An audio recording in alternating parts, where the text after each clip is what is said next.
Նախորդ շաբաթ կառավարությունը հաստատեց Հայաստանից արտահանվող ջերմատնային արտադրության թարմ լոլիկի, պղպեղի, ելակի և ծաղկի արտահանման աջակցելու միջոցառումը, որի նպատակն էր նպաստել արտահանման շուկայի դիվերսիֆիկացմանը և մատակարարման նոր շղթաների ձևավորմանը։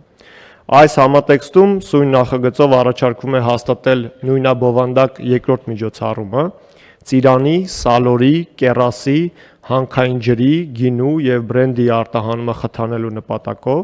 Նախագծով առաջարկվում է հունիս ամսվա ընթացքում արտահանում իրականացնող տնտեսվարողներին տրամադրել փոխհատուցում հետևյալ չափով.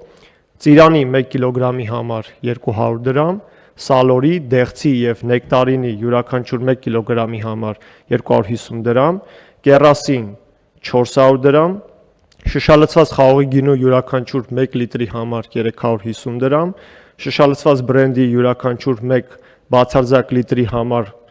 830 դրամ և հանքային ջրի համար 150 դրամ։ Պարոն վարչապետ, տնտեսվարողների համար ծրագրի շահառու դառնալու մեխանիզմն ավելի հասկանալի լինելու համար ներկայացնեմ, որ նշված ապրանքների արտահանումը հունիս ամսվա ընթացքում իրականացնելուց հետո փոխհատուցման նպատակով տնտեսվարող սուբյեկտը դիմում է էկոնոմիկայի նախարարություն և ներկայացնում է երկու փաստաթուղթ. Եվրասիական տնտեսական միության անդամ պետությունների արտահանման նպատակով լրացված տարանցման հայտարարագիր կամ արտահանում մաքսային ընթացակարգով ձևակերպված հայտարարագրի պատճենները, ինչպես նաև հաշվարկային փաստաթուղթը նույն ինքը հաշիվ ապրանքագիրը։ Այս որոշման նախագծի ընդունումը հնարավորություն կտա դիվերսիֆիկացնելու արտահանման շուկաները և կնպաստի կազմակերպությունների բնականոն գործունեության ապահովմանը։ Պարոն վարչապետ, նաև ուզում եմ վերջում մի դիտարկում անել, որ այս նախագիծը տարածվում է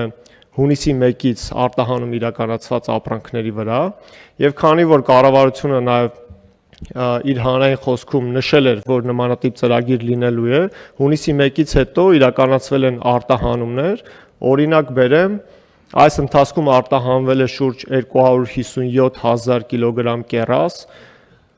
64900 կիլոգրամ ծիրան և այդ արտահանումներ իրականացրած